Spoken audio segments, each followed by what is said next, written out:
মধ্যে বিরোধ হয়। একটা পর্যায়ে আলী রাদিয়াল্লাহু তাআলা কোথায় যান, ওই কাজী সুরাই তার কাছে যান, যাকে চিফ জাস্টিস প্রধান বিচারপতির দায়িত্ব দেওয়া হয়েছে। তার কাছে দুজনেই উপস্থিত। দুজনের কথা কাজী বিচারক শুনবেন প্রধান বিচারপতি। আলী রাদিয়াল্লাহু তাআলা বলেন, আমার প্রমাণ কি? প্রমাণ তো এখন নেই। আর কাজী সুরাই বলতেছে, আমার দখলে আছে। তাহলে আলী রাদিয়াল্লাহু তাআলা সাক্ষী লাগবে। কাজী বলছে আলী রাদিয়াল্লাহু তাআলাকে, হে আমিরুল মুমিনিন, আপনি আপনার সাক্ষী নিয়ে আসেন। আপনার কি লাগবে? সাক্ষী নিয়ে আসেন। আমাদের রাষ্ট্রপ্রধান থেকে এদেরকে বিচারপতি কিছু বলতে পারবে? এইটা আপনারা জানেন, বিগত সরকারের আমলে আমাদের দেশের প্রধানমন্ত্রী রাষ্ট্রপতি নিয়োগ দিয়েছিল তাকে, এস.কে. সিনহা বিচারপতি, এক হিন্দু বেটাকে নিয়োগ দিয়েছিল, এস.কে. সিনহা। যতদিন পর্যন্ত এস.কে. সিনহা আমাদের দেশের রাষ্ট্রপতি আর প্রধানমন্ত্রী দলীয় লোকদের অধীনে চলছে, তাদের কথা মতো চলছে, ততদিন পর্যন্ত এস.কে. সিনহা কি ছিল? ভালো ছিল।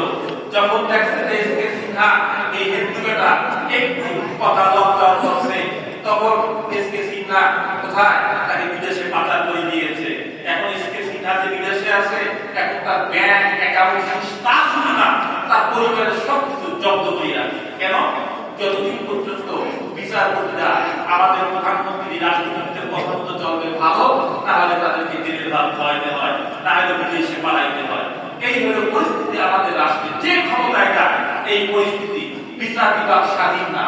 কিন্তু রাসূল করিম সাল্লাল্লাহু আলাইহি ওয়াসাল্লামের জামানায় বলেন, পরবর্তী সাহাবাদের জামানায় বলেন, জাহিলিয়াতের জামানায় বলেন, বিচার বিভাগ এতটাই স্বাধীন ছিল যে যারা খলিফা তাদেরকে পর্যন্ত বিচারের আওতায় কাজ করায় আনা হতো। আলী রাদিয়াল্লাহু তাআলা আনহুকে বলা হলো, আপনার সাক্ষী দেন। আপনি রাষ্ট্রপতি হতে পারেন, আপনি খলিফা হতে পারেন, সাক্ষী হলো। আলী রাদিয়াল্লাহু তাআলা বলল, এই পর্বটা যে লোকের পোশাকটা যে আমার সাক্ষী হচ্ছে আমার ছেলে হাসান রাদিয়াল্লাহু তাআলা, আমার ছেলে হাসান সাক্ষী।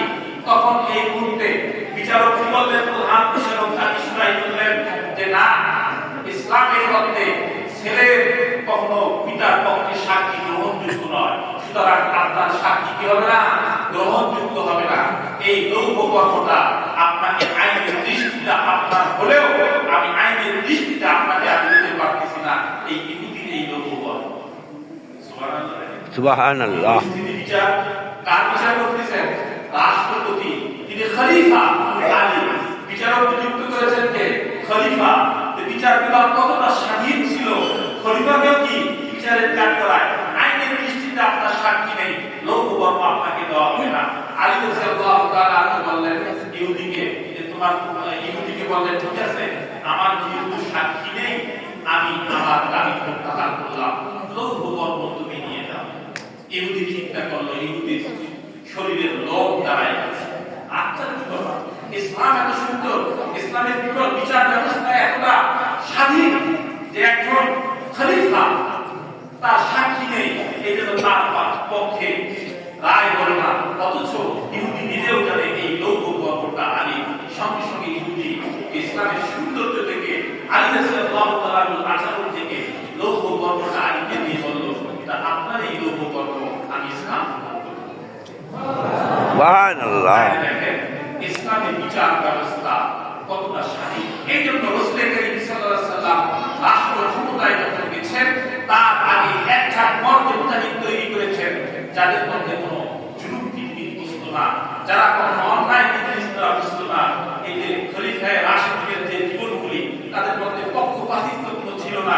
তারা বিচার ব্যবস্থাগুলি এবং তারা অনেক সময়, আমরা তো অনেক সময় দেখা যায় যে নিজের লোক তার পক্ষে রায় দিয়ে। একবার একটা ঘটনার সময় হয়ে গেছে, রাসূল করিম সাল্লাল্লাহু আলাইহি ওয়াসাল্লামের কাছে একটা বিচার আছে। ফাতেমা নামে এক মেয়ে, রাসূলের মেয়ে না, ফাতেমা মাকসাম অন্য এক গোত্রের এক মেয়ে। ওই মেয়ে চুরি করছে একটা জিনিস, রাসূলের কাছে বিচার আছে, তার হাত কাটতে হবে।